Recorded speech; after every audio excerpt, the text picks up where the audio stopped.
Have you ever wondered what it really takes to age gracefully while staying vibrant and full of life? Imagine being 75 or even 80, feeling more energetic and alive than you did in your 60s. Sounds unbelievable, right? But here's the twist. What if I told you that walking less could actually help you live longer? Stay tuned, because what you think you know about healthy aging might just be completely wrong. I know it sounds strange.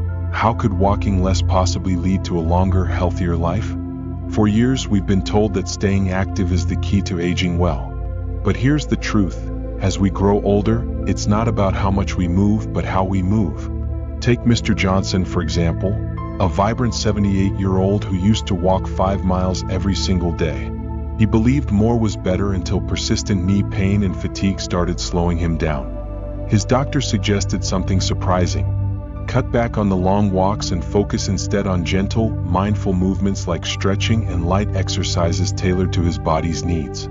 Within months, his energy returned, his joints felt better, and he was enjoying life again. The reality is, after 70, our bodies change in ways we can't ignore. Excessive walking can strain your joints, especially if you have conditions like arthritis or osteoporosis. But when you shift from pushing your limits to listening to your body, you'll find a balance that keeps you strong, flexible, and independent without unnecessary pain or risk. So, before you lace up those sneakers and head out the door, ask yourself, is more always better?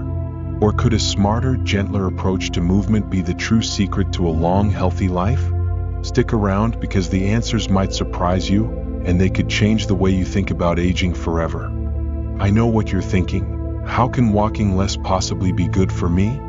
For years, we've been told that walking is the simplest, safest, and most effective exercise, especially as we age. Doctors recommend it, fitness trackers celebrate it, and you've probably felt proud hitting those 10,000 steps a day. But here's the twist. What if I told you that too much walking might actually harm your health after 70? Let's take Mrs. Evelyn's story. At 82, she was the picture of dedication, walking 5 miles daily, rain or shine. She believed that pushing herself to meet step goals kept her young. But over time, her knees began to ache, her back felt stiff, and instead of feeling energized, she was constantly fatigued. One morning, while on her usual walk, she slipped on a wet sidewalk. The fall resulted in a fractured hip, a life-altering injury for many seniors. During her recovery, Evelyn's doctor told her something surprising. You don't need to walk that much. In fact, it's probably doing more harm than good. This advice went against everything Evelyn believed about staying active. But with nothing to lose, she followed his recommendation. She reduced her long walks and incorporated gentle stretching, light strength training, and balance exercises. Within months, her joint pain eased, her energy levels soared, and here's the kicker, she felt healthier than she had in years. So, what's going on here? As we age, our bodies undergo natural changes. Bones become more brittle due to decreased calcium absorption, and joints wear down, leading to conditions like arthritis and osteoporosis. While movement remains crucial, overdoing it, even something as simple as walking, can accelerate joint damage, increase fatigue, and raise the risk of dangerous falls. But here's the real plot twist. Research shows that strength and balance exercises can be more effective than cardio for seniors aiming to maintain independence and live longer. A study published in the Journal of Aging and Physical Activity found that seniors who focused on balance, flexibility, and light strength training were 40% less likely to experience falls compared to those who only walked regularly. Even more surprising, seniors who walked excessively without integrating other forms of exercise were 30% more likely to suffer from joint injuries. Let me give you another example. Take Mr. Thomas, a 75-year-old retired engineer. He loved his long morning walks until he developed persistent hip pain. His daughter convinced him to join a senior yoga class. Skeptical at first, Thomas soon discovered that yoga not only improved his flexibility but also relieved his hip pain. Over time, he reduced his walking distance, focused on posture and breathing techniques, and incorporated light strength training using resistance bands. The result? His balance improved, he felt more energized, and his hip pain vanished. So, what does this mean for you? It means that walking less but moving smarter can enhance your quality of life. Instead of focusing On the number of steps, prioritize exercises that promote balance, strength, and flexibility. Try gentle stretching routines, tai chi, or even light weightlifting. These activities not only protect your joints but also strengthen your muscles, improving stability and reducing the risk of falls. Now, I'm not saying you should stop walking altogether. Far from it. But it's time to rethink the idea that more steps automatically mean better health. Quality matters more than quantity. Short, mindful walks combined with targeted exercises will serve you better in the long run than pushing yourself to hit arbitrary step counts. Here's something to consider. Have you ever felt more exhausted after what was supposed to be a refreshing walk? Or maybe you've noticed that despite all your walking, your joints still ache or your balance feels off. These could be signs that your body needs a different approach. So, before you lace up those sneakers and set out on a long walk, ask yourself, am I moving in a way that supports my body's needs? It's time to prioritize smart movement over sheer volume. I'd love to hear your thoughts on this. Do you believe walking less could actually help you live longer? Or do you still think that more steps equal better health? Drop a comment below and let's start a conversation, because what works for one person might surprise another. Now that we've rethought how movement affects aging, let's shift gears and talk about something even more surprising: milk. You might be thinking, I drank milk as a kid, but do I really need it now? The answer might surprise you. Let's talk about osteoporosis, the silent thief of strength. After age 70, your body's ability to absorb calcium drops significantly, leaving your bones brittle and fragile. A simple fall, like the one Mrs. Evelyn experienced, could lead to fractures that drastically change your independence. But here's the catch. Many seniors don't even realize they're calcium deficient until it's too late. Take Mr. Harold, a 76-year-old who prided himself on being active. He walked, did light gardening, and even went bowling with his friends. But one day, while stepping off a curb, he felt a sharp pain in his hip. It wasn't a hard fall, just a misstep. But the X-rays revealed something unexpected: a fractured femur caused by severe osteoporosis. Harold was stunned. I thought I was healthy, he said. But his doctor explained that despite his active lifestyle, his bones were starving for calcium and vitamin D. So, what made the difference for Harold? Milk, and not just any milk, but fortified milk rich in both calcium and vitamin D. Within a year of adding just 1 glass a day to his routine, combined with light strength exercises, Harold's bone density improved significantly. But here's the plot twist: Harold hated milk. Like many seniors, he believed milk was for kids or that it caused digestive issues. But after experimenting with lactose-free options and fortified plant-based alternatives like almond or soy milk, he found a routine that worked for him without discomfort. But here's where things get even more interesting. Recent studies from the American Journal of Clinical Nutrition suggest that adults over 70 who consume at least 1 serving of calcium-rich dairy daily reduce their risk of fractures by nearly 50%. That's a huge number for something as simple as drinking a glass of milk. But it's not just about the calcium. Vitamin D plays a crucial role in helping your body absorb calcium effectively. Without enough vitamin D, all that calcium passes right through your system without benefiting your bones. That's why fortified milk is a game changer. It provides both essential nutrients in one easy-to-digest package. Now, I can hear some of you saying, but I've never liked milk, or I'm lactose intolerant. That's fair. But the good news is there are plenty of alternatives. Lactose-free milk, fortified almond milk, soy milk, and even yogurt can provide the calcium and vitamin D your body needs.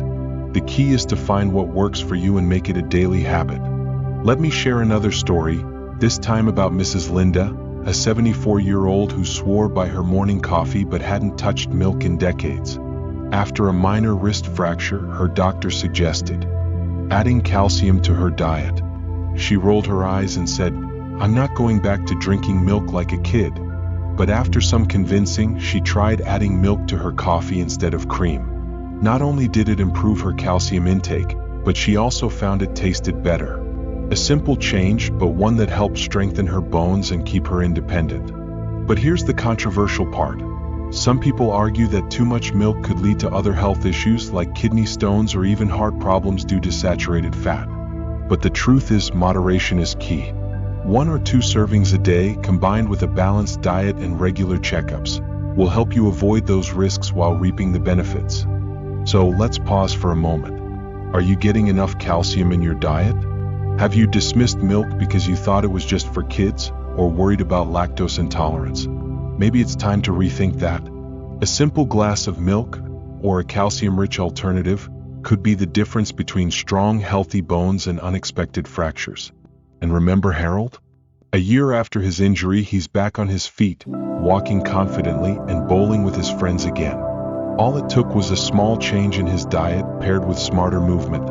So, tell me, do you drink milk regularly, or have you found other ways to get your calcium? Drop a comment below and let's talk about it. Your experience might just inspire someone else watching to make a life-changing decision.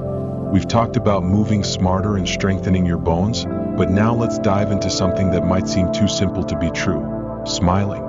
I know it sounds almost too easy, right? But what if I told you that something as simple as a smile could actually add years to your life? Let me introduce you to Mr. Samuel, a 79-year-old retired firefighter. After his wife passed away, Samuel found himself in a dark place, lonely, withdrawn, and battling constant fatigue. His health began to decline rapidly.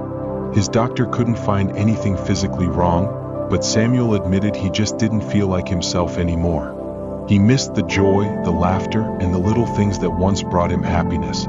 Now here's where things take an unexpected turn. Samuel's daughter, worried about his mental health, suggested he join a local laughter yoga class. Sounds silly, right? Samuel thought so too. What good is laughing when life feels this heavy? He'd say. But after some convincing, he gave it a shot. At first, he felt ridiculous, forcing himself to laugh in a room full of strangers. But something strange happened. The more he laughed, the lighter he felt. His energy returned, his mood lifted, and within months he felt healthier than he had in years. Here's the science behind it.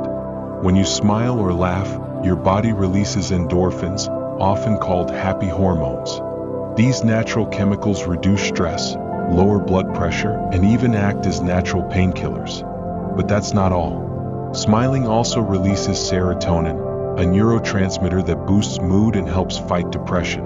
In fact, studies have shown that seniors who laugh regularly experience fewer health issues, from heart disease to cognitive decline. But here's the plot twist.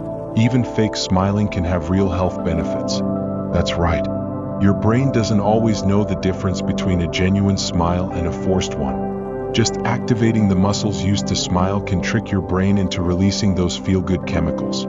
Imagine that pretending to be happy can actually make you feel happy. Now let me share another story. Mrs. Clara, a 72-year-old widow, struggled with depression after moving into a retirement community. She missed her old home, her friends, and the familiarity of her neighborhood. But one day during a community event, a fellow resident told a joke that made Clara chuckle. That small moment sparked a change. She started seeking out more social activities, looking for reasons to smile and laugh. Over time, not only did her mood improve, but her health did too.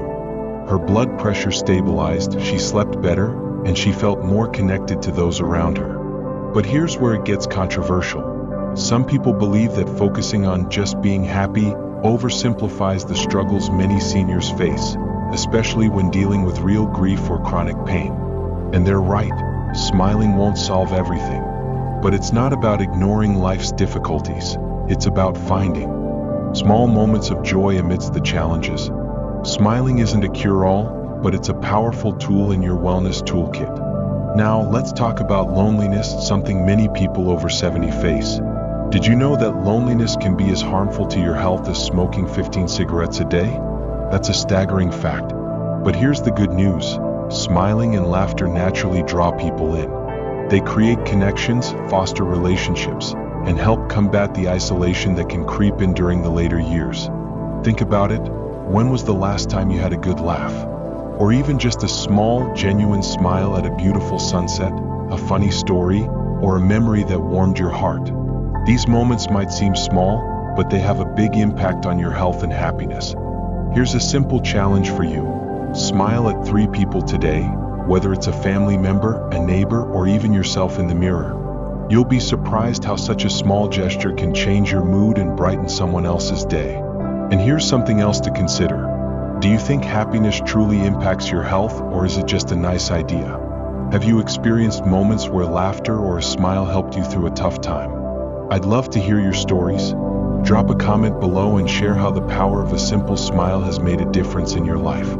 You might inspire someone else to find their own reason to smile today. We've explored how smarter movement, stronger bones, and even smiling can improve your health, but now let's dive into something just as critical: staying connected.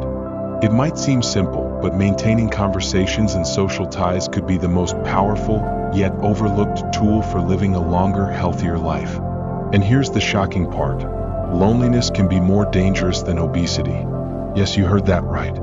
Research from Brigham Young University found that chronic loneliness increases the risk of premature death by up to 50%, even more than obesity, and nearly as harmful as smoking 15 cigarettes a day. Think about that for a second. While most people focus on diet and exercise, very few realize that social isolation might be silently cutting their lives short. Let me tell you about Mr. George, an 81-year-old widower who lived alone after his wife passed away. His children had moved to different states, and his once busy home became eerily quiet. At first, George thought he was fine. After all, he kept up with his chores, watched TV, and even went for occasional walks. But over time, something changed. He started feeling sluggish, more tired than usual, and found it hard to concentrate. His memory began slipping, and during his next doctor's appointment, his physician noticed a sharp decline in his overall health. Here's where things took an unexpected turn. For his birthday, George's granddaughter gifted him a simple tablet with video calling. At first, he laughed it off, saying, "I'm too old for this tech nonsense."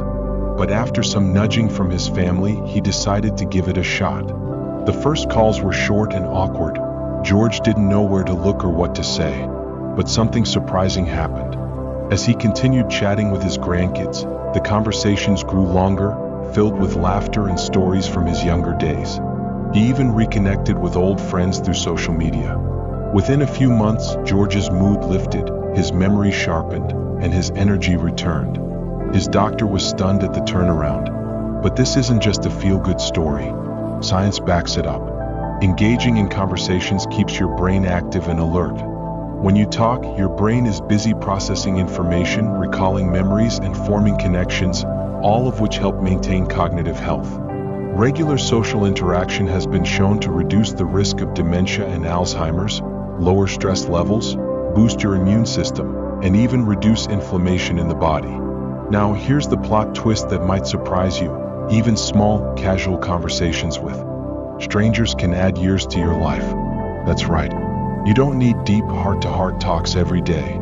Simple greetings to a neighbor, a quick chat with the grocery store clerk, or even a friendly wave to someone walking by can have a significant impact on your well-being.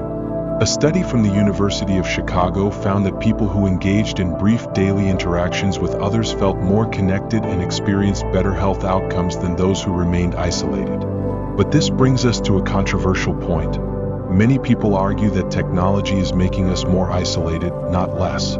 They believe that video calls, texting, and social media can't replace the warmth of face-to-face interaction. And while there's some truth to that, for many seniors, especially those with limited mobility or family living far away, technology can be a lifeline, not a barrier. For George, that simple tablet wasn't just a gadget. It became his bridge back to the world. Take Mrs. Helen, a 75-year-old who was skeptical about technology. She believed that nothing could replace the value of in-person visits and dismissed video calls as impersonal. But when her daughter moved overseas, Helen found herself feeling lonelier than ever. After much hesitation, she finally learned how to use video calls, and to her surprise, seeing her daughter's face and watching her grandchildren grow in real time brought her immense joy. Helen admitted, "It's not the same as being there, but it's close enough to remind me I'm still part of their lives." Of course, not everyone feels comfortable with technology or frequent socializing, and that's perfectly okay. It's not about how many people you talk to, but the quality of those connections. Even maintaining just a few close relationships can significantly boost your health. But here's something to consider. Staying silent for too long isn't just lonely, it's dangerous. Human beings are wired for connection, and without it, both the mind and body suffer. So, what can you do to stay connected? It doesn't have to be complicated. Pick up the phone and call an old friend. Join a local club or group, even if it's just once a month. Volunteer in your community, or if mobility is an issue, consider online groups or forums that align with your interests. You'd be surprised how quickly a simple conversation can brighten your day and improve your health.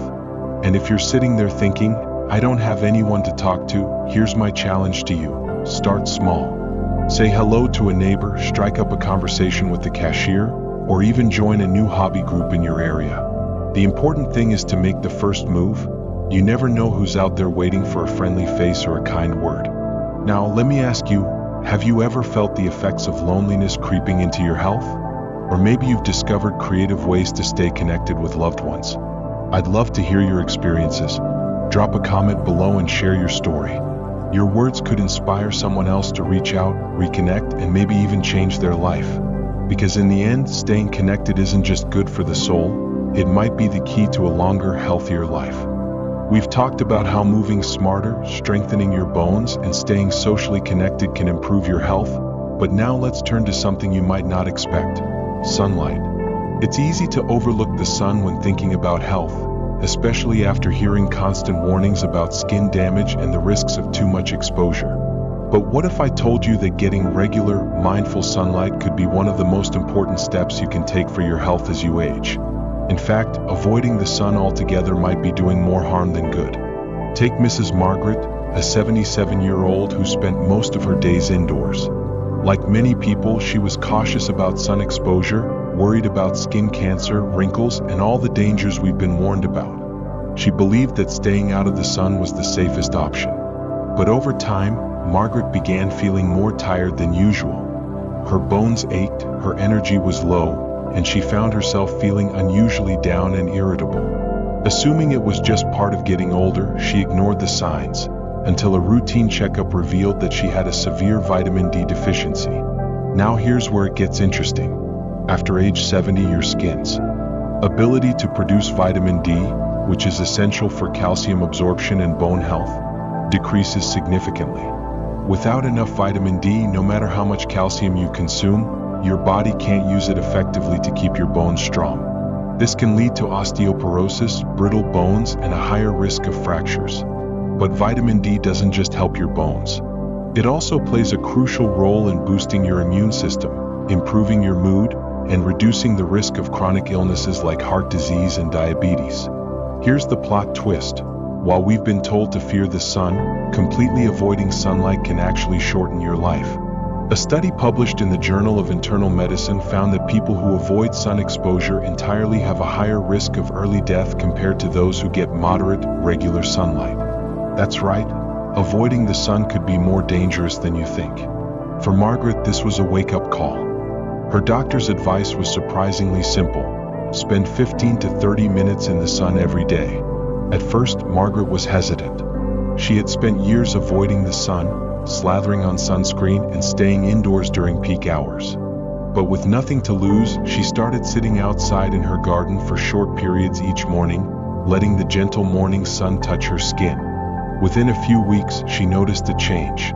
Her mood lifted, her energy returned, and her bone pain began to ease. By the time she went for her next checkup, her vitamin D levels had improved dramatically, and she felt like herself again. But sunlight isn't just about vitamin D. It also triggers the release of serotonin, a hormone that improves mood and helps fight depression. This explains why you often feel happier on sunny days.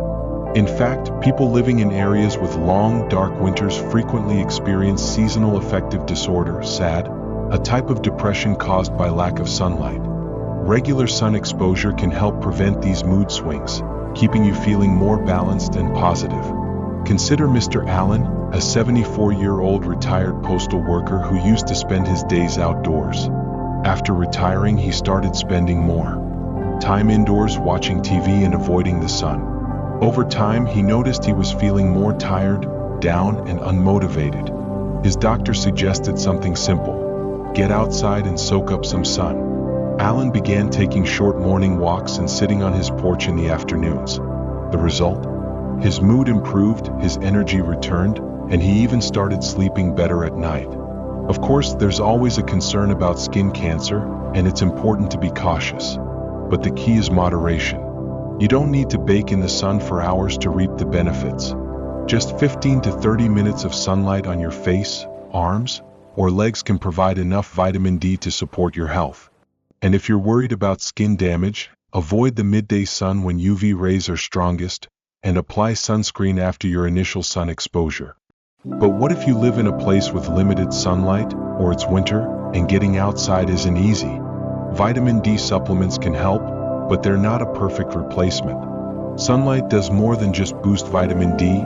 It also helps regulate your circadian rhythm, which controls your sleep-wake cycle. People who get regular sun exposure often sleep better and feel more alert during the day. So while supplements can help, there's nothing quite like the real thing. Now, let's address a controversial idea.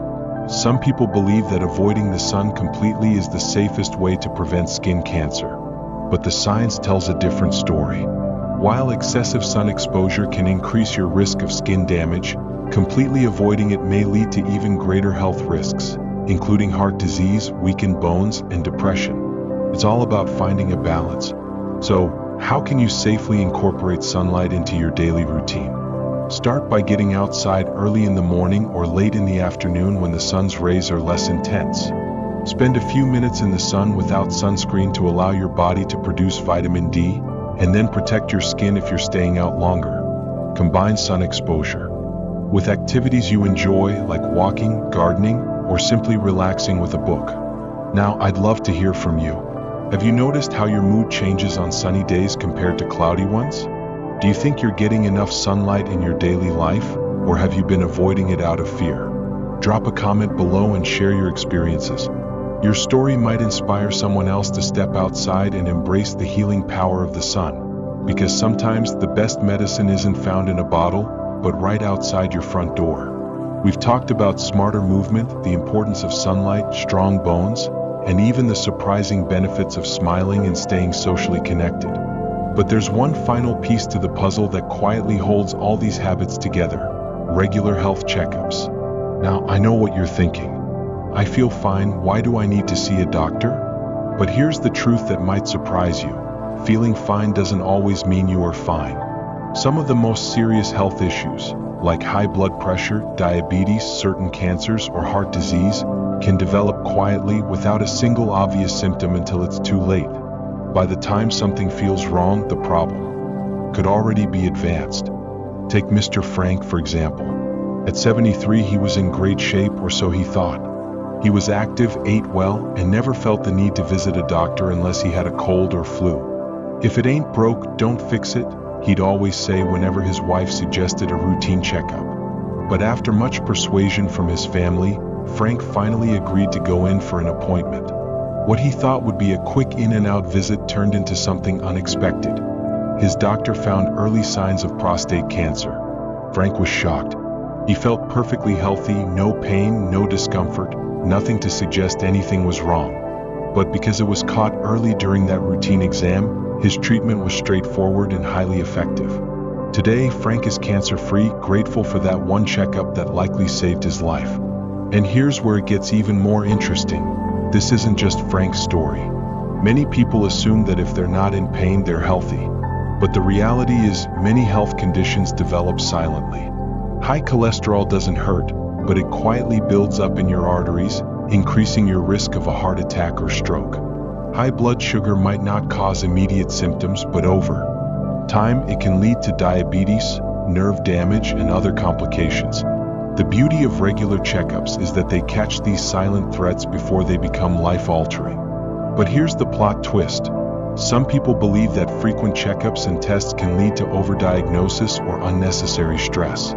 They worry about false positives, being prescribed medications they don't really need, or simply feeling anxious while waiting for results. And sure, that's a valid concern. But here's the thing, knowing is always better than not knowing. Early detection doesn't just give you options, it gives you control. You and your doctor can decide together how to manage your health in a way that aligns with your lifestyle and comfort level. Ignoring potential problems won't make them go away, it only gives them time to grow. Let me share another story, this time about Mrs. Dolores, a 76-year-old woman who avoided doctors for years because she didn't want to hear bad news. "What I don't know won't hurt me," she'd say. But after her daughter's persistent urging, Dolores finally agreed to a routine checkup. Her doctor discovered she had prediabetes. At first, Dolores was terrified, thinking it was the beginning of a long, difficult journey with medication and strict diets. But to her surprise, her doctor recommended just a few small lifestyle changes, adjusting her diet slightly, adding light exercise, and managing her stress levels. Within months, her blood sugar levels returned to normal, and she felt more energetic than she had in years. Without that checkup, Dolores might have unknowingly progressed to full-blown diabetes, facing far more serious complications. Regular checkups aren't just about catching diseases, they're about understanding your body's unique needs as you age. For example, as we get older, bone density naturally decreases, increasing the risk of osteoporosis and fractures. A simple bone density test can identify if your bones are weakening before you even experience a fall or break. High cholesterol and blood pressure readings can highlight risks of heart disease long before any symptoms appear, while monitoring blood sugar can reveal prediabetes early enough to reverse it with simple lifestyle changes. Cancer screenings like colonoscopies, mammograms, or prostate exams can detect problems early when they are most treatable. Even hearing and vision tests, which many people overlook, can catch changes that, if ignored, might lead to isolation or accidents. Cognitive assessments help detect early signs of memory decline or dementia, allowing for timely intervention. And it's not just physical health, mental health matters too. Many older adults struggle with depression, anxiety, or cognitive decline, and regular checkups provide an opportunity to catch these issues early and get the support needed. And let's not forget about vaccinations, which are an often overlooked but crucial part of preventive care. As we age, our immune systems become less robust, making us more susceptible to illnesses like influenza, pneumonia, and shingles. These aren't minor inconveniences. They can lead to serious health complications, hospitalizations, or even death in older adults. Staying up to date with your vaccines ensures you're protected and able to continue enjoying life without unnecessary health setbacks. Now, I get it, going to the doctor isn't exactly anyone's idea of fun. It can feel like a hassle, especially if you're feeling fine. But the peace of mind that comes from knowing your health is on track is worth it. And it doesn't have to be overwhelming. Start with an annual physical. This simple appointment covers the basics. A physical exam, routine blood tests, checking your blood pressure, cholesterol levels, and discussing any changes you've noticed in your body or mood. From there, your doctor can recommend additional screenings tailored to your specific age, family history, and health risks. But beyond the tests and numbers, regular checkups are a chance to build a relationship with your doctor. It's an opportunity to ask questions, express concerns, and get advice on how to live your healthiest, happiest life. Maybe you've noticed a new ache, trouble sleeping, or a shift in your mood. No concern is too small. Sometimes the smallest symptoms can point to larger issues, and addressing them early can make all the difference. Now, let me ask you, when was the last time you had a full checkup? Have you been putting it off because you felt fine, or maybe because you didn't want to deal with the hassle? Or perhaps you've had a routine checkup that caught something unexpected, like Frank or Dolores. I'd love to hear your stories. Drop a comment below and share how taking control of your health has impacted your life. Your experience might inspire someone else to make that appointment they've been avoiding, and who knows, it could save their life. In the end, regular health checkups aren't just about adding years to your life, they're about adding life to your years. So don't wait for a symptom to tell you something's wrong. Be proactive, take charge, and invest in your health now. Your future self will thank you.